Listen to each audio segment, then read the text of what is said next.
Dear students, welcome back to zoology class. Plus one സുവോളജിയിലെ biomolecules എന്ന ചാപ്റ്ററാണ് നമ്മൾ ഡിസ്കസ് ചെയ്തുകൊണ്ടിരിക്കുന്നത്. ഈ ചാപ്റ്ററിൻ്റെ കണ്ടിന്യൂഷനായിട്ട് ഇന്നത്തെ ക്ലാസ്സിൽ നമ്മൾ ഏതാനും ചില പുതിയ ബയോമോളിക്യൂൾസ് കൂടെ പരിചയപ്പെടാൻ പോവാണ്.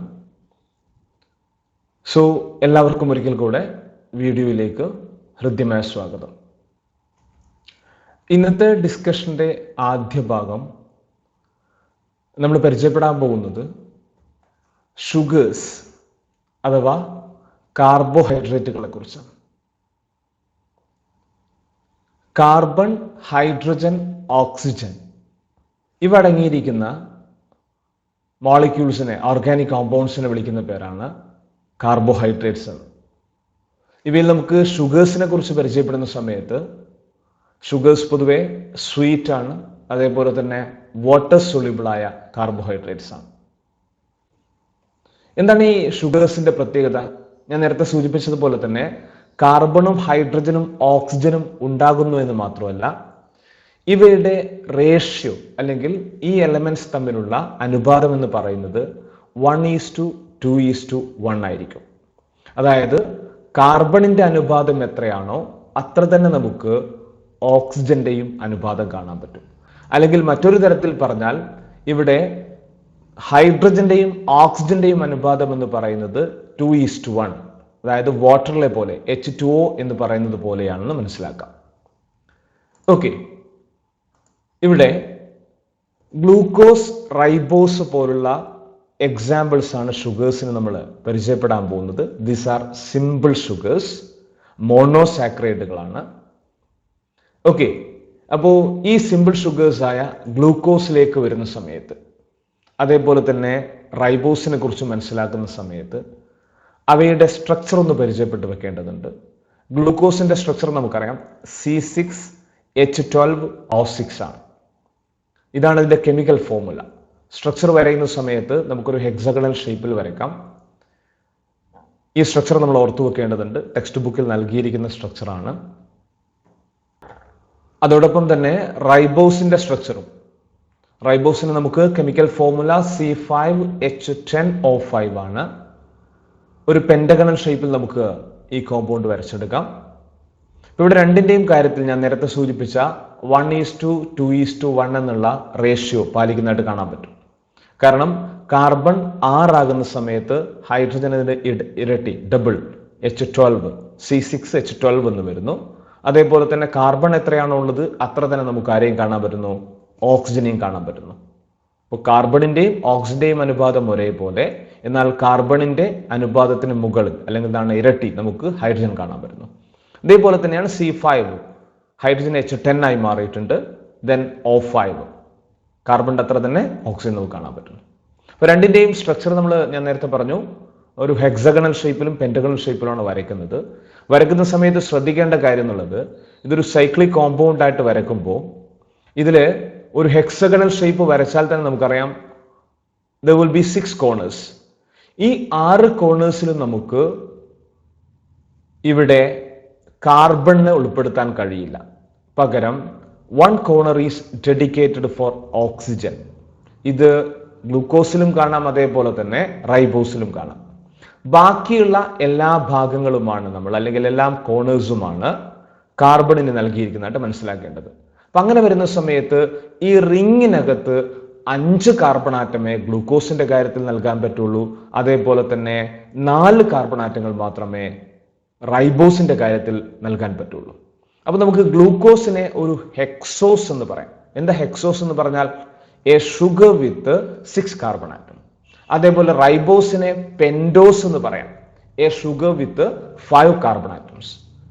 അപ്പോൾ ഞാൻ വരച്ചിരിക്കുന്ന അല്ലെങ്കിൽ നൽകിയിരിക്കുന്ന സ്ട്രക്ചർ ഒന്നുകൂടി ഓർത്തു വെക്കാം. ഇതിന്റെ കാർബണിന്റെ നമ്പറിംഗ് ഒന്ന് മനസ്സിലാക്കാം, കാരണം നമുക്ക് അടുത്ത ഘട്ടത്തിൽ അത് ആവശ്യമുണ്ട്. കാർബണിന്റെ നമ്പറിംഗ് വരുന്ന സമയത്ത് ഹിയർ ഞാനിവിടെ പോയിന്റ് ചെയ്തിരിക്കുന്ന ഭാഗമാണ് first carbon atom. First carbon, second carbon, third carbon, then fourth carbon, fifth carbon ഈ കോർണറിൽ വരുന്നു. ദെൻ നമുക്കറിയാം ഗ്ലൂക്കോസിൽ 6ാമത്തെ ഒരു കാർബൺ കൂടെ ഉണ്ട്. ഈ 6ാമത്തെ കാർബൺ നൽകിയിരിക്കുന്നതും ഈ റിങ്ങിന് പുറത്താണ്. അവിടെ നമുക്ക് CH2OH എന്ന് പ്രത്യേകം നൽകിയിരിക്കുകയാണ്. മനസ്സിലാക്കണേ. അപ്പം ബാക്കിയുള്ള എല്ലാ കോർണേഴ്സിലും കാർബൺ ഉണ്ട്, പക്ഷെ നമ്മൾ പ്രത്യേകിച്ച് സൂചിപ്പിക്കേണ്ടതില്ല. ഓർഗാനിക് കോമ്പൗണ്ട്സിൽ നമുക്കതിൽ കാർബൺ നൽകിയിട്ടില്ലെങ്കിൽ കാർബൺ ആണെന്ന് മനസ്സിലാക്കാൻ പറ്റും. But one corner is dedicated four oxygen. അവിടെ നമുക്ക് കാർബൺ ഇല്ലെന്ന് മനസ്സിലാക്കുക. സോ 5 കാർബൺ ആറ്റങ്ങൾ റിങ്ങിനകത്ത് വരുന്നു, ഒരെണ്ണം പുറത്തേക്ക്, 6ാമത്തെ കാർബൺ ആറ്റം. ഇതേപോലെ തന്നെ പെൻഡോസ് ഷുഗറിൽ നോക്കുന്ന സമയത്ത് അല്ലെങ്കിൽ റൈബോസിൽ നോക്കുന്ന സമയത്ത് റൈബോസിന്റെ ഫസ്റ്റ് കാർബൺ ആറ്റമാണ് ഈ കാണിച്ചിരിക്കുന്നത്. Second carbon, third carbon, fourth carbon. ഇതേപോലെ CH2OH എന്ന രൂപത്തിൽ ഒരു കാർബണും അതിന്റെ കൂടെയുള്ള OH ഗ്രൂപ്പിനെ നമ്മൾ പുറത്ത് നൽകിയിരിക്കുകയാണ്. റിങ്ങിന് പുറത്താണ് കാണാൻ പറ്റുന്നത്. ഓക്കെ, അപ്പൊ സ്ട്രക്ചർ മനസ്സിലാക്കണം. ഇവിടെ ഒന്നിടവിട്ട് നമുക്ക് എന്താണ് HOH. H പ്രത്യേകം സൂചിപ്പിക്കുന്നില്ല, മുകളിൽ കൊടുത്തിരിക്കുന്ന H ആണ്. OH, HOH, HOH. അങ്ങനെ എന്താണ് എല്ലാ കോർണേഴ്സിലും നമുക്ക് ആരുടെ കാണാം?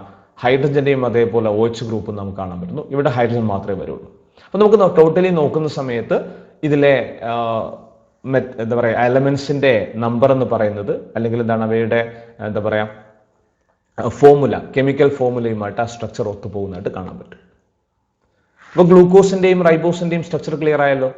അപ്പൊ ഗ്ലൂക്കോസും റൈബോസുമാണ് 2 സിമ്പിൾ ഷുഗേഴ്സ് ആയിട്ട് നമ്മൾ എക്സാമ്പിൾ ആയിട്ട് നൽകിയിരിക്കുന്നത്. ടെക്സ്റ്റ് ബുക്കിൽ എക്സാമ്പിൾ ഉണ്ട്, അതുകൊണ്ട് തന്നെ സ്ട്രക്ചർ പഠിച്ചു വെക്കണമെന്ന് പ്രത്യേകിച്ച് ഓർത്തു വെക്കുക. അടുത്ത ബയോമോളിക്യൂളായി നമ്മൾ പരിചയപ്പെടാൻ പോകുന്നത് നൈട്രജൻ ബേസസ് ആണ്. നൈട്രജൻ ബേസസ് എന്താണ്? നൈട്രജൻ ബേസസിന്റെ പ്രത്യേകത ഏതൊക്കെയാണ് അവ? നമ്മളതിൽ ഏതൊക്കെ നൈട്രജൻ ബേസുകളുടെ സ്ട്രക്ചർ പഠിക്കേണ്ടതുണ്ട്? ഇത്തരം കാര്യങ്ങളിലേക്കാണ് ഇനി നമ്മൾ പരിചയപ്പെടാൻ പോകുന്നത്. So first of all nitrogen ബേസിനെ കുറിച്ച് ഓർക്കുക. These are the organic compounds അല്ലെങ്കിൽ ബയോമോളിക്യൂൾസ് which contains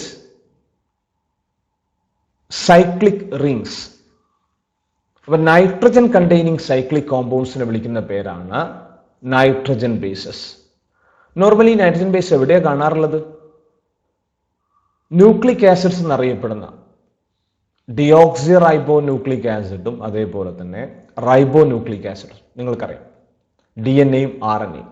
അപ്പൊ DNA-യിലും അതേപോലെ RNA-യിലും കാണാൻ കഴിയുന്ന നൈട്രജൻ കണ്ടെയ്നിങ് സൈക്ലിക് കോമ്പൗണ്ട്സിനെ വിളിക്കുന്ന പേരാണ് നൈട്രജൻ ബേസസ്. വൺസ് അഗൈൻ, DNA-യിലും RNA-യിലും കാണാൻ കഴിയുന്ന നൈട്രജൻ കണ്ടെയ്നിങ് സൈക്ലിക് കോമ്പൗണ്ട്സ് ആണ് ആര്? Nitrogen bases. ഓക്കെ, അപ്പൊ സൈക്ലിക് കോമ്പൗണ്ട്സ് ആണെന്നും അതിന്റെ സ്ട്രക്ചർ എന്തെന്നും ഞാൻ അടുത്ത സ്ലൈഡ് വിശദീകരിക്കാം. ഏതായാലും അതിലേക്ക് വരാം. അപ്പോ ഈ നൈട്രജൻ ബേസുകളെ നമുക്ക് 2 തരത്തിൽ ക്ലാസിഫിക്കേഷൻ നടത്താം. അതായത് 2 വിഭാഗം നൈട്രജൻ ബേസുകൾ കാണാൻ പറ്റും. ഏതൊക്കെയാണവ? Nitrogen bases are of 2 types. They can be classified as purines and pyrimidines. അപ്പൊ നൈട്രജൻ ബേസ് 2 വിഭാഗം, 2 തരത്തിൽ, പ്യൂരിൻസും പിരമിഡിൻസും. നമ്മൾ ആക്ച്വലി ഈ പ്യൂരിൻസും പിരമിഡിൻസും നേരത്തെ കേട്ടിട്ടുണ്ട്. ഏതൊക്കെയാണ്? പ്യൂരിൻസ് എന്നറിയപ്പെടുന്നത് അഡെനിൻ, അതേപോലെ തന്നെ ഗ്വാനിൻ. ഇവ രണ്ടുമാണ് പ്യൂരിൻസ് എന്നറിയപ്പെടുന്നത്. സോ നൈട്രജൻ ബേസുകളിലെ ക്ലാസിഫിക്കേഷനിൽ പ്യൂരിൻ വിഭാഗമാണ് അഡെനിനും ഗ്വാനിനും. ദെൻ പിരമിഡിൻസോ? പിരമിഡിൻസ് എന്ന് പറയുന്നത് സൈറ്റോസിൻ, അതേപോലെ തൈമിൻ, ദെൻ യുറാസിൽ. അപ്പൊ 3 തരം പിരമിഡിൻസും 2 തരം പ്യൂരിൻസുമാണ് ന്യൂക്ലിക് ആസിഡുകളിൽ കാണാറുള്ളത്. അഡെനിൻ, ഗ്വാനിൻ ഇവ പ്യൂരിൻ ആണ്. സൈറ്റോസിൻ, തൈമിൻ, യുറാസിൽ എന്നിവ പിരമിഡിൻസ് ആണെന്ന് മനസ്സിലാക്കാം. പക്ഷേ ഒരു ന്യൂക്ലിക് ആസിഡ് എടുത്തു കഴിഞ്ഞാൽ ഇത് DNA ഓർ RNA, DNA ആകട്ടെ അല്ലെങ്കിൽ RNA ആകട്ടെ, ഇതിൽ നമ്മൾ ന്യൂക്ലിക് ആസിഡുകളുടെ സ്ട്രക്ചർ നോക്കുന്ന സമയത്ത് ഇതിൽ തൈമിനും യുറാസിലും ഒരു പ്രത്യേകതയുണ്ട്. And you know that thymine is present only in DNA, whereas uracil is found only in RNA. അല്ലെങ്കിൽ മറ്റൊരു തരത്തിൽ പറഞ്ഞാൽ DNA-യിൽ കാണുന്ന തൈമിന് പകരമായിട്ട് RNA-യിൽ എപ്പോഴും ആരാ ഉണ്ടാകുക? യുറാസിലാണ് കാണാൻ കഴിയുന്നത്. നമുക്കത് ഈ ഘട്ടത്തിൽ ഇപ്പൊ ഞാനത് കൂടുതൽ ഡിസ്കസ് ചെയ്യുന്നതില്ല. നമുക്ക് ഈ ചാപ്റ്ററിൽ തന്നെ ബയോ മാക്രോ മോളിക്യൂൾസിനെ കുറിച്ച് പഠിക്കുന്ന സമയത്ത് DNA-യുടെ സ്ട്രക്ചർ പരിചയപ്പെടാനുണ്ട്. ആ സമയത്ത് കുറച്ചുകൂടെ വിശദമായി പരിചയപ്പെടാം. ഇനി അതിനേക്കാൾ ഡീറ്റെയിൽഡ് ഡിസ്കഷൻ നമുക്ക് അടുത്ത വർഷം പഠിക്കാനുണ്ട്. ഓക്കെ, നൈട്രജൻ ബേസുകൾ പരിചയപ്പെട്ട സ്ഥിതിക്ക് ഒരു സാമ്പിൾ എന്ന രൂപത്തിൽ രണ്ട് നൈട്രജൻ ബേസുകളുടെ സ്ട്രക്ചർ നമ്മൾ പഠിക്കാൻ പോവാണ്. We are going to discuss the structure of 2 nitrogen bases. ആരൊക്കെയാണ്? ഇവിടെ നമുക്ക് അഡനിനും അതേപോലെ തന്നെ യുറാസിലുമാണ് പരിചയപ്പെടാനുള്ളത്. നമുക്കറിയാം അഡനിൻ ആരാണ്? അഡനിനും ഗ്വാനിനും പ്യൂരിനാണെന്ന് പറഞ്ഞിട്ടുണ്ടല്ലോ. സോ പ്യൂരിൻസിന്റെ ഒരു റെപ്രസെന്റേറ്റീവ് എന്ന രൂപത്തിൽ അഡനിൻ ഓർത്തു വെക്കുക. അതേപോലെ തന്നെ പിരമിഡിന്റെ ഒരു റെപ്രസെന്റേറ്റീവ് എന്ന രൂപത്തിൽ യുറാസിലും പരിചയപ്പെട്ട് വെക്കുക. ഇവിടെ ഞാൻ നേരത്തെ പറഞ്ഞു nitrogen bases they are cyclic compounds. Cyclic compounds എന്ന് മാത്രം പറഞ്ഞാൽ പോരാ, ദേ ആർ ഹെട്രോസൈക്ലിക് റിംഗ്സ് അല്ലെങ്കിൽ ഹെട്രോസൈക്ലിക് കോമ്പൗണ്ട്സ് ആണ്. അപ്പൊ എന്താ ഈ ഓർഗാനിക് കെമിസ്ട്രിയിൽ ഹെട്രോസൈക്ലിക് എന്ന് പറഞ്ഞാൽ? സാധാരണഗതിയിൽ ഓർഗാനിക് കെമിസ്ട്രിയിലെ സൈക്ലിക് കോമ്പൗണ്ട്സ് നമ്മൾ പഠിച്ച ബെൻസീൻ പോലുള്ള അല്ലെങ്കിൽ സൈക്ലോപ്രൊപ്പൈൻ അല്ലെങ്കിൽ സൈക്ലോ ഹെക്സൈൻ എന്നൊക്കെ പോലുള്ള കോമ്പൗണ്ടുകൾ നിങ്ങൾ പഠിച്ചിട്ടുണ്ട്. ആ റിങ്ങിനകത്ത് ആരെ മാത്രമേ കാണാൻ പറ്റുള്ളൂ? കാർബൺ മാത്രമേ കാണാൻ പറ്റുള്ളൂ. പക്ഷേ ഹെട്രോസൈക്ലിക് കോമ്പൗണ്ട്സ് ആകുന്ന സമയത്ത് അറ്റ്ലീസ്റ്റ് 2 എലമെന്റ്സ് എങ്കിലും നമുക്ക് എവിടെ കാണേണ്ടതുണ്ട്? ഈ സൈക്കിളിനകത്ത് കാണേണ്ടതുണ്ട്. അപ്പോഴാണ് ഹെട്രോസൈക്ലിക് എന്ന് പറയാറുള്ളത്. ഇവിടെ നിങ്ങൾക്ക് വ്യക്തമായിട്ട് മനസ്സിലാക്കാൻ പറ്റും ഈ സൈക്ലിക് കോമ്പൗണ്ടിന്റെ പല കോർണേഴ്സിലും കാണാൻ പറ്റുന്നത് നൈട്രജൻ ആണ്. അപ്പൊ നമ്മൾ നേരത്തെ പറഞ്ഞു നൈട്രജൻ കണ്ടെയ്നിങ് സൈക്ലിക് കോമ്പൗണ്ട്സ് ആണ്, അല്ലെങ്കിൽ ഒന്നുകൂടെ വ്യക്തമായി പറഞ്ഞാൽ നൈട്രജൻ കണ്ടെയ്നിങ് ഹെട്രോസൈക്ലിക് കോമ്പൗണ്ട്സ് ആണ്, അല്ലെങ്കിൽ ഹെട്രോസൈക്ലിക് റിംഗ് കണ്ടെയ്നിങ് കോമ്പൗണ്ട്സ് ആണ്. ആരെന്ന് മനസ്സിലാക്കാം? Nitrogen bases. അതിൽ അഡ്നിനാണ് ആദ്യം പരിചയപ്പെടേണ്ടത്. അതേപോലെ തന്നെ യുറാസിലും നമുക്ക് കാണാൻ പറ്റുന്നു അല്ലെ. ഇവിടെ നമുക്ക് പിന്നെ പ്യൂരിൻസിന്റെ പ്രത്യേകത, പ്യൂരിൻ ഇതിൽ അഡനിനാണ് തന്നിരിക്കുന്നതെങ്കിലും ഇതേപോലെ തന്നെയാണ്. ചെറിയ സ്ലൈറ്റ് ഡിഫറൻസ് മാത്രമേ നമുക്ക് ഗ്വാനിൽ കാണാൻ പറ്റുള്ളൂ, ചെറിയ വ്യത്യാസം മാത്രമേ കാണാൻ പറ്റുള്ളൂ. അപ്പോൾ ഇതിൽ 2 റിങ്ങുകൾ കാണാൻ പറ്റും, എന്നാൽ പിരമിഡിൻസിൽ 1 റിങ് മാത്രമേ കാണാൻ പറ്റുള്ളൂ. ഓക്കെ, അപ്പൊ രണ്ടിന്റെയും സ്ട്രക്ചർ നിങ്ങൾ കൃത്യമായിട്ട് ഓർത്തു വെക്കുക, മനസ്സിലാക്കി വെക്കുക.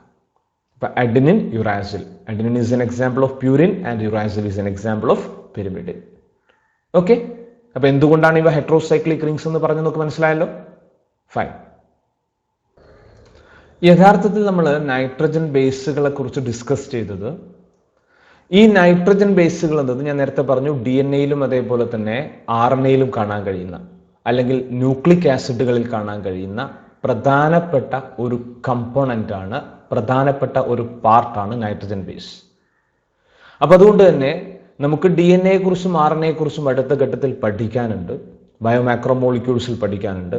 അതിന്റെ ഒരു ബേസ് നൽകുക എന്നതാണ് നൈട്രജൻ ബേസിനെ ഇവിടെ ഇൻട്രൊഡ്യൂസ് ചെയ്തുകൊണ്ട് അർത്ഥമാക്കുന്നത്. അപ്പോ ഈ നൈട്രജൻ ബേസുകൾ തനിച്ചാണോ DNA-യിലും RNA-യിലും കാണുന്നത്? അല്ല.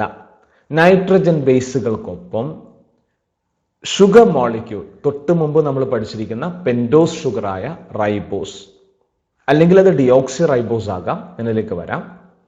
ഇനി അതേപോലെ തന്നെ അവയ്ക്കൊപ്പം ഒരു ഫോസ്ഫേറ്റ് ഗ്രൂപ്പും ചേർന്ന്, അപ്പൊ ആരൊക്കെ? നൈട്രജൻ ബേസും ഷുഗർ മോളിക്യൂളും ഫോസ്ഫേറ്റ് ഗ്രൂപ്പും ചേർന്ന് ന്യൂക്ലിയോടൈഡ് എന്ന ഒരു സ്ട്രക്ചറായി മാറിയിട്ടാണ് DNA-യിലും RNA-യിലും കാണാൻ പറ്റുന്നത്. ഒന്നുകൂടെ വ്യക്തമായി പറഞ്ഞാൽ, these nucleotides are the monomeric units of DNA and RNA. അപ്പൊ അതുകൊണ്ട് തന്നെ എങ്ങനെയാണ് ഈ നൈട്രജൻ ബേസുകൾ ന്യൂക്ലിയോടൈഡായി മാറുന്നത് എന്നാണ് പരിചയപ്പെടേണ്ടത്. പക്ഷേ ന്യൂക്ലിയോടൈഡ് ഫോർമേഷന് മുമ്പ്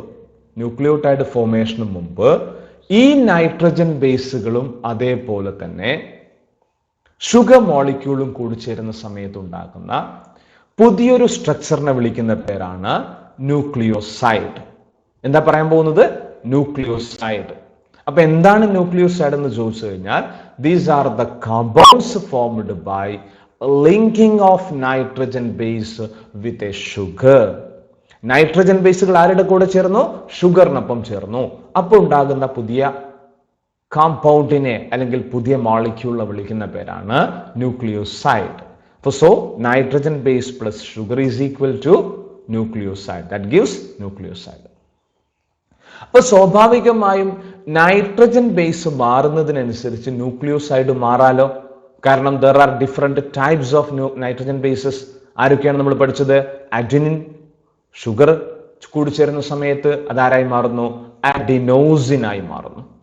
അപ്പം അഡിനിൻ എന്ന നൈട്രജൻ ബേസും നമ്മൾ ഇനി പറയാൻ പോകുന്ന അല്ലെങ്കിൽ നേരത്തെ പരിചയപ്പെട്ട പെൻഡോസ് ഷുഗറും കൂടിച്ചേരുന്ന സമയത്താണ്, ഏത് റൈബോസ് പോലുള്ള ഷുഗറും കൂടിച്ചേരുന്ന സമയത്താണ് ആരുണ്ടാകുന്നത്? അഡിനോസിൻ ഉണ്ടാകുന്നത്. ഇനി ഗ്വാനിന്റെ കൂടെയാണ് ഷുഗർ ചേരുന്നതെങ്കിലോ അപ്പോൾ നമ്മൾ അതിനെ വിളിക്കുന്ന പേര് ഗ്വാനോസിൻ എന്നാണ്, അല്ലെ? അപ്പൊ രണ്ട് പ്യൂരിൻസിന്റെ കൂടെ, അഡിനിന്റെയും ഗ്വാനിന്റെയും കൂടെ ഷുഗർ കൂടിച്ചേരുന്ന സമയത്ത് നമ്മൾ അഡിനോസിൻ, ഗ്വാനോസിൻ എന്നിങ്ങനെ പേര് നൽകി. പക്ഷേ സൈറ്റോസിന്റെ കൂടെ, സൈറ്റോസിൻ ആരാ? ഒരു പിരമിഡിനാണ്. സൈറ്റോസിന്റെ കൂടെയാണ് ഷുഗർ ചേരുന്നതെങ്കിൽ, അല്ലെങ്കിൽ തൈമിന്റെ കൂടെയാണ് ഷുഗർ ചേരുന്നതെങ്കിൽ, അതേപോലെ യുറാസിന്റെ കൂടെയാണ് ഷുഗർ ചേരുന്നതെങ്കിൽ, അപ്പോഴൊക്കെ എന്താണ്? ഇതിന്റെ പേരിൽ ചെറിയൊരു വ്യത്യാസം നമുക്ക് കാണാൻ പറ്റുന്നു. സൈറ്റോസിൻ പ്ലസ് ഷുഗർ, അപ്പൊ നമ്മൾ വിളിക്കുന്ന പേര്, ആ ന്യൂക്ലിയോസൈഡിന്റെ പേര് സൈറ്റിഡിൻ. കാരണം എന്താ? ഇവിടെ ഓൾറെഡി പേരിന്റെ കൂടെ തന്നെ സിൻ എന്നുണ്ട്, പിരമിഡിനാണ്. വീണ്ടും ഷുഗർ ചേർന്നിട്ട് സൈറ്റോസിൻ തന്നെ പറഞ്ഞാൽ മതിയോ? ഇവിടെ അഡിനോസിൻ, ഗ്വാനോസിൻ എന്ന് പറഞ്ഞ പോലെ പോരല്ലോ. അപ്പൊ നമ്മൾ എന്ത് വിളിക്കുന്നു? സൈറ്റിഡിൻ. പേരോർക്കണേ. അതേപോലെ തന്നെ തൈമിൻ പ്ലസ് ഷുഗർ, നിങ്ങൾക്ക് ഗസ് ചെയ്യാം എന്തായിരിക്കും? Yes, thymidine. Fine, thymidine. അതേപോലെ തന്നെ യുറാസിൽ പ്ലസ് ഷുഗർ എന്തായിരിക്കും സാധ്യത? Yes, uridine, uridine. ഓക്കെ, അപ്പൊ ദീസ് ആർ ദ ന്യൂക്ലിയോസൈഡ്സ്. അപ്പൊ എന്താ ഇവിടെ സംഭവിച്ചിരിക്കുന്നത്? നൈട്രജൻ ബേസ് ആയ അഡിനിനോ, ഗ്വാനിനോ, സൈറ്റോസിനോ, തൈമിനോ, യുറാസിലോ, പെൻഡോസ് ഷുഗറായ റൈബോസിന്റെ, ഡിയോക്സി റൈബോസിന്റെ ഒക്കെ കൂടിച്ചേരുന്ന സമയത്ത് നമുക്ക് ലഭിക്കുന്ന പുതിയ എന്താ പറയാ കമ്പൗണ്ട്സിനെ വിളിക്കുന്ന പേരാണ് nucleoside. Adenosine, guanosine, cytidine, thymidine, uridine പോലുള്ളവയാണ് ന്യൂക്ലിയോസൈഡുകൾക്ക് എക്സാമ്പിൾ എന്ന് പഠിച്ചു വെക്കാം. ഫൈൻ. ന്യൂക്ലിയോസൈഡുകളുടെ സ്ട്രക്ചർ എങ്ങനെയാണ് വരാൻ പോകുന്നതെന്ന് പഠിച്ചാലോ? വളരെ സിമ്പിൾ ആണ്. നമ്മൾ നേരത്തെ ഷുഗർ മോളിക്യൂൾ പഠിച്ചിട്ടുണ്ട്. അതുകൊണ്ട് തന്നെ ആ ഷുഗർ മോളിക്യൂളിന്റെ കൂടെ ചേർത്താൽ മതി നമ്മൾ ഇപ്പോൾ പറഞ്ഞിരിക്കുന്ന അഡിനിൻ, അതേപോലെ തന്നെ ഗ്വാനിൻ, സൈറ്റോസിൻ, തൈമിൻ, യുറാസിൽ ഒക്കെ ചേർത്ത് കൊടുത്താൽ മതി, അല്ലെ? രണ്ട് എക്സാമ്പിൾ നമുക്ക് ടെക്സ്റ്റ് ബുക്കിൽ നൽകിയിരിക്കുന്നത് കാണാൻ പറ്റുന്നു. നേരത്തെ നമ്മൾ പഠിച്ച പെൻഡോസ് ഷുഗർ ആണിത്. ഓക്കെ, അതിന്റെ ഫസ്റ്റ് കാർബൺ ആറ്റത്തിൽ, ഞാൻ ഒന്നുകൂടെ ആവർത്തിക്കുന്നു, എവിടെയെങ്കിലും നമ്മൾ കൊണ്ടുപോയിട്ട് അഡിനിനെ ചേർത്താൽ മതിയോ? അങ്ങനെ പറ്റുമോ? പറ്റില്ല. പിന്നെ എവിടെയാണ്?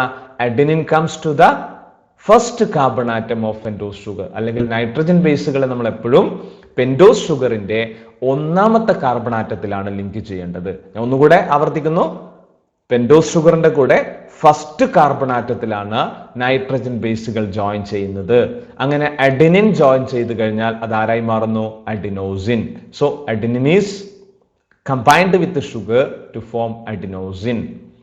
ഇനി ഇതേ സ്ഥാനത്ത് നിങ്ങൾ നോക്കുക, ഷുഗർ മോളിക്യൂൾ ഉണ്ട്, അല്ലെ? ഫസ്റ്റ് കാർബൺ ആറ്റത്തിന്റെ ഭാഗത്ത് യുറാസിൽ എന്ന നൈട്രജൻ ബേസ് ആണ് വന്നതെങ്കിലോ യൂറിഡിൻ എന്നായി മാറും. അതുകൊണ്ട് തന്നെ ഇവിടെ നമ്മൾ ഇതിന്റെ സ്ട്രക്ചർ ടെക്സ്റ്റ് ബുക്ക് ബേസ് ചെയ്ത് പഠിക്കുന്ന സമയത്ത് ഒരുപാട് കോംപ്ലിക്കേഷൻ ഒന്നും ഇല്ല. കാരണം എന്താ? നേരത്തെ പറഞ്ഞിരിക്കുന്ന പെൻഡോസ് ഷുഗർ നിങ്ങൾക്ക് ഓർമ്മയുണ്ട്, കൂടെ അഡിനിനും യുറാസിലും ചേർത്ത് കഴിഞ്ഞാൽ അഡിനോസിനും യൂറിഡിനും ഒക്കെ ലഭിക്കുന്നു എന്ന് മനസ്സിലാക്കാം. ഓക്കെ, അപ്പൊ ന്യൂക്ലിയോസൈഡുകളുടെ സ്ട്രക്ചറും നമ്മൾ ഫെമിലിയർ ആയി മാറിയിട്ടുണ്ട്. ഓക്കെ, ഞാൻ നേരത്തെ സൂചിപ്പിച്ചു, ഇവിടെ DNA-യിലും RNA-യിലും ന്യൂക്ലിക് ആസിഡുകളിൽ ആക്ച്വലി നമുക്ക് കാണാൻ കഴിയുന്നത് ന്യൂക്ലിയോസൈഡുകളല്ല, പകരം ആരാണ്? ന്യൂക്ലിയോടൈഡ്സ് ആണെന്ന്. അതുകൊണ്ട് തന്നെ ഇനി നമ്മൾ പരിചയപ്പെടാൻ പോകുന്നത് ഈ ന്യൂക്ലിയോസൈഡുകൾ എങ്ങനെയാണ് ന്യൂക്ലിയോടൈഡ്സ് ആയി മാറുന്നതെന്ന്. വളരെ സിമ്പിൾ ആണ്. അതായത് these are the compounds formed by a linking of nucleoside with a phosphate. അപ്പൊ ന്യൂക്ലിയോസൈഡ് എന്ന് പറഞ്ഞാൽ നൈട്രജൻ ബേസും ഷുഗറും. അപ്പൊ ഈ നൈട്രജൻ ബേസും ഷുഗറും ചേർന്നിടത്ത് ഒരു ഫോസ്ഫേറ്റ് കൂടെ കൂടിച്ചേരുമ്പോൾ അത് ആരായി മാറുന്നു? ന്യൂക്ലിയോടൈഡായി മാറുന്നു. അല്ലെങ്കിൽ എന്ത് പറയാം? Nucleoside plus phosphate nucleotide. ഇനി മറ്റൊരു തരത്തിൽ nitrogen base plus sugar plus phosphate is equal to nucleotide. എങ്ങനെ? Nitrogen base sugar plus phosphate is equal to nucleotide. ഇപ്പൊ ന്യൂക്ലിയോടൈഡുകൾ DNA-യിലും RNA-യിലും കാണാൻ സാധ്യതയുള്ള ന്യൂക്ലിയോടൈഡ്സ് ഏതൊക്കെയാണ്? നമുക്കറിയാം, ഇവിടെ ഷുഗർ മാറുമോ? മാറില്ല. ഫോസ്ഫേറ്റ് മാറുമോ? അതുമില്ല. പിന്നെ ആർക്കാ മാറ്റം വരുന്നത്? Only for the nitrogen base. അതായത് അഡെനിൻ പ്ലസ് ഷുഗർ പ്ലസ് ഫോസ്ഫേറ്റ് ആണെങ്കിൽ നമുക്കതിനെ അഡിനിലിക് ആസിഡ് എന്ന് വിളിക്കാം, അല്ലെങ്കിൽ അഡിനോസിൻ ഫോസ്ഫേറ്റ് എന്നും പറയാം. ഓക്കെ, തൽക്കാലം അഡിനിലിക് ആസിഡ് എന്ന് ഓർത്തു വെക്ക്. ഇനി അതേപോലെ തന്നെ guanine plus sugar plus phosphate ആണെങ്കിൽ അത് ഗ്വാനിലിക് ആസിഡ് ആണ്, ഗ്വാനോസിൻ ഫോസ്ഫേറ്റ് എന്നും പറയാം. അതേപോലെ തന്നെ cytosine plus sugar plus phosphate ആണെങ്കിലോ ഓട്ടോമാറ്റിക്കലി പേര് സൈറ്റിഡിലിക് ആസിഡ് എന്ന് മറന്നു, അല്ലെങ്കിൽ സൈറ്റിഡിൻ ഫോസ്ഫേറ്റ്. അതേപോലെ thymine plus sugar plus phosphate ആണെങ്കിലോ that is thymidylic acid. And finally uracil plus sugar plus phosphate ആരെ കാണാൻ പറ്റുന്നു? യൂറിഡിലിക് ആസിഡ് എന്ന് കാണാൻ പറ്റുന്നു. ഞാൻ നേരത്തെ തുടക്കത്തിൽ സൂചിപ്പിച്ചിട്ടുണ്ട്, യുറാസിലും താമിനും ഒരിക്കലും ഒരുമിച്ച് വരില്ല. യുറാസിൽ എവിടെ കാണുള്ളൂ? RNA കാണുള്ളൂ, അല്ലേ? അതേപോലെ തന്നെ താമിൻ എവിടെ കാണുള്ളൂ? DNA കാണുന്നു. അപ്പോൾ നമുക്ക് ന്യൂക്ലിയോടൈഡുകൾ DNA ഏതൊക്കെയെന്ന് ചോദിച്ചാൽ നമുക്ക് പറയാം എന്താണ്? Adenylic acid, guanylic acid, cytidylic acid and thymidylic acid.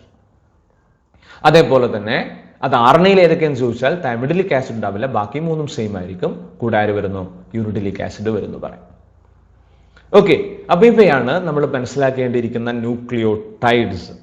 അപ്പൊ അടുത്തൊരു സംശയം ഉണ്ടാകും, ന്യൂക്ലിയോടൈഡ്സിന്റെ സ്ട്രക്ചർ പഠിക്കേണ്ടതുണ്ടോ സർ?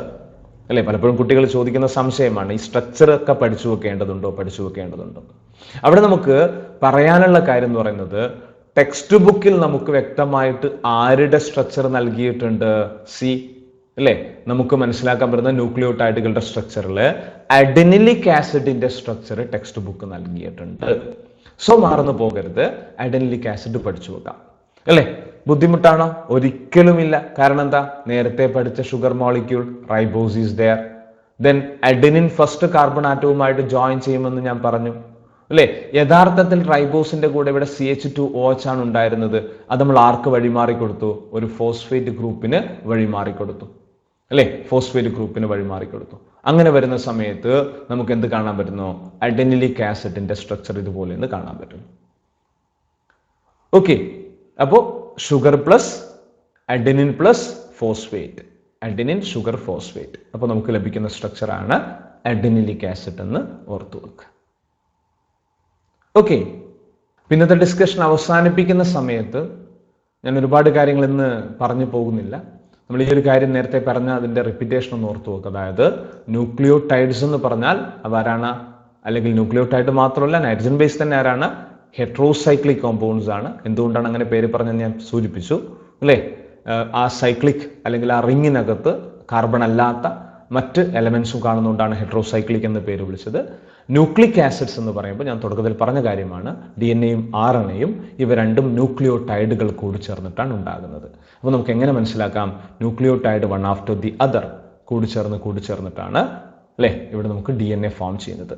ന്യൂക്ലിയോടൈഡ്സിന്റെ കോമ്പിനേഷൻ ഇവിടെ നമുക്ക് ഷുഗർ മോളിക്യൂൾ ഉണ്ട്, അതേപോലെ തന്നെ നൈട്രജൻ ബേസ് ഉണ്ട്, ഫോസ്ഫേറ്റ് ഉണ്ട്. ഷുഗർ മോളിക്യൂൾ ഉണ്ട്, നൈട്രജൻ ബേസ് ഉണ്ട്, ഫോസ്ഫേറ്റ് ഉണ്ട്. അങ്ങനെ അനേകം ന്യൂക്ലിയോടൈഡുകളുടെ കോമ്പിനേഷൻ അല്ലെങ്കിൽ പോളിമേഴ്സ് ഓഫ് ന്യൂക്ലിയോടൈഡ്സ് ആണ് DNAയും RNAയും. അല്പം ഡീറ്റെയിൽഡ് ഡിസ്കഷൻ നമുക്ക് ഈ ചാപ്റ്ററിൽ തന്നെ വരാൻ പറ്റുന്നത് കൊണ്ട്, അല്ലെങ്കിൽ വരാനുള്ളത് കൊണ്ട് ഞാൻ കൂടുതൽ ആ ഭാഗത്തേക്ക് പോകുന്നില്ല.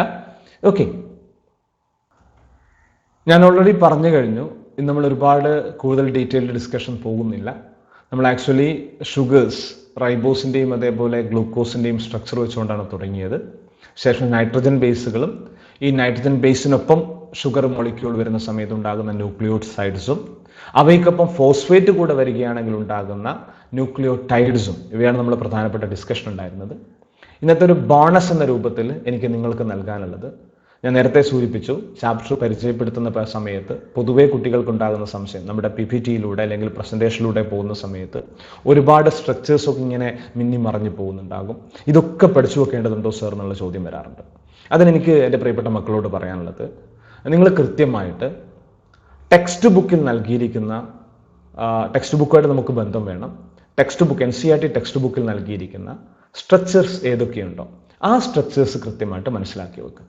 ഞാൻ നിങ്ങൾക്ക് വേണ്ടിയിട്ട് അതുകൊണ്ട് തന്നെ ഇപ്പോൾ ഇനി ഷെയർ ചെയ്യാൻ പോകുന്നത് NCERT ടെക്സ്റ്റ് ബുക്കിലെ ഞാൻ ഇതുവരെ ഡിസ്കസ് ചെയ്ത ഭാഗത്തിൻ്റെ സ്ട്രക്ചേഴ്സ് ഏതൊക്കെ പഠിക്കണം എന്നുള്ളതാണ്. എന്നുള്ളത് കൃത്യമായിട്ട് മനസ്സിലാക്കി വെക്കുക. ആ ഒരു പേജ് ഞാൻ ഇങ്ങനെ ഓടിച്ചു പോകും. നിങ്ങൾക്ക് ഓൾറെഡി പഠിച്ചു വെച്ച കാര്യമാണ്, മനസ്സിലാക്കാം. നിങ്ങൾ ഏതെങ്കിലും നോട്ട്ബുക്കിലൊക്കെ എഴുതാനൊക്കെ അല്ലെങ്കിൽ എന്താണ് വരച്ചു വെക്കാനൊക്കെ വിട്ടുപോയിട്ടുണ്ടെങ്കിൽ ആ ഒരു ഭാഗം നിങ്ങൾക്ക് അതിനു വേണ്ടിയിട്ട് ഉപയോഗപ്പെടുത്താം. ശരിയല്ലേ?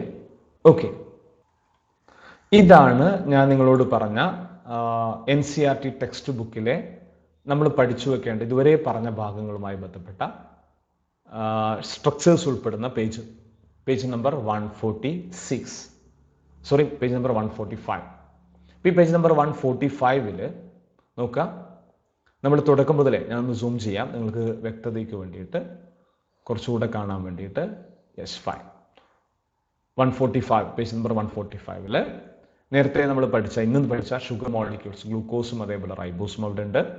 നേരത്തെ പറഞ്ഞിരിക്കുന്ന അമിനോ ആസിഡ്സുകളിലെ ഗ്ലൈസീൻ, അലാനിൻ, ഷിറൻ പോലുള്ളവയുണ്ട്. അതേപോലെ തന്നെ ഫാറ്റി ആസിഡുകളിലെല്ലാം പഠിക്കേണ്ടതുണ്ടോ? ഇല്ല. ഫാറ്റി ആസിഡുകളിൽ പാമിറ്റിക് ആസിഡ് പഠിക്കുക. അതേപോലെ തന്നെ ഫാറ്റി ആസിഡിന്റെ കൂടെ തന്നെ നമ്മൾ അടുത്ത പഠിച്ചിരുന്നത് ഫാറ്റുകളിൽ ഗ്ലിസറോൾ ആയിരുന്നു. ലിപ്പിഡ്സിൽ പഠിച്ച ഗ്ലിസറോൾ ആണ്. ഓക്കെ, അതുകൊണ്ട് ഈ ഫാറ്റി ആസിഡും ഗ്ലിസറോളിന്റെയും സ്ട്രക്ചറും ഇവ ചേർന്നുണ്ടാകുന്ന ഗ്ലിസറൈഡ്സിന്റെ സ്ട്രക്ചറും പഠിക്കുക. ഇതാണ് ട്രൈഗ്ലിസറൈഡ്. അതേപോലെ ഒരു കോമ്പൗണ്ട് ലിപ്പിഡായിട്ട് കാണാൻ പറ്റിയിരുന്ന ഫോസ്ഫോലിപ്പിഡ്, ലെസിത്തിനാണ് എക്സാമ്പിൾ പറഞ്ഞിരുന്നു. കൊളസ്ട്രോളിന്റെ സ്ട്രക്ചർ ഇങ്ങനെയാണെന്ന് വ്യക്തമായിട്ട് മനസ്സിലാക്കി വെക്കുക, ഓർത്തു വെക്കുക. അതേപോലെ തന്നെ എന്താ പറയുക, പിന്നെ ഇന്ന് നമ്മൾ ചർച്ച ചെയ്ത നൈട്രജൻ ബേസുകളിൽ ആരൊക്കെ? അഡിനിനും അതേപോലെ യുറാസിലും. പ്യൂരിൻ്റെ എക്സാമ്പിളാണ് അഡിനിൻ, പിരിമിഡിൻ എക്സാമ്പിളാണ് യുറാസിൽ. ദെൻ അതേപോലെ തന്നെ ഇവ കൂടി ചേർന്നുണ്ടാകുന്ന ന്യൂക്ലിയോസൈഡുകൾ, അഡിനിൻ പ്ലസ് ഷുഗർ ആരാണ്? അഡിനോസിനാണ്. യുറാസിൽ പ്ലസ് ഷുഗർ യുറിഡിനാണ്. പഠിച്ചു വെക്കുക. അതേപോലെ ന്യൂക്ലിയോടൈഡുകൾക്ക് ഒരു റെപ്രസെൻറ്റേറ്റീവ് എന്ന രൂപത്തിൽ അഡിനിനും ഷുഗറും അതേപോലെ ഫോസ്ഫേറ്റും ചേർന്നുണ്ടാകുന്ന അഡിനിലിക് ആസിഡും മനസ്സിലാക്കാൻ അല്ലേ പ്രത്യേകിച്ച് ഓർത്തു വെക്കേണ്ട സ്ട്രക്ചേഴ്സ് ആണെന്ന് അല്ലേ. ഇതാണ് നമ്മൾ ടെക്സ്റ്റ് ബുക്കിലെ 145 പേജിൽ കാണുന്ന ഡിഫറെൻറ്റ് സ്ട്രക്ചേഴ്സ് എന്ന് മനസ്സിലാക്കുക. ഓക്കെ, ഇന്നത്തെ ഡിസ്കഷൻ നമ്മളിവിടെ അവസാനിപ്പിക്കുകയാണ്. ക്ലാസ് വ്യക്തമായിട്ട് മനസ്സിലായെന്ന് പ്രതീക്ഷിക്കുന്നു. ഒരിക്കൽ കൂടെ ചാനൽ സബ്സ്ക്രൈബ് ചെയ്യുക, ലൈക്ക് ചെയ്യുക. ക്ലാസ് ഇഷ്ടപ്പെട്ടെങ്കിൽ അതേപോലെ തന്നെ നിങ്ങളുടെ സംശയങ്ങളും അഭിപ്രായങ്ങളും നിർദ്ദേശങ്ങളും ഒക്കെ കമൻ്റായിട്ട് രേഖപ്പെടുത്താൻ മറന്നു പോകണ്ട. അടുത്ത ക്ലാസ്സിൽ വീണ്ടും കാണാം. Till then bye. Thank you very much.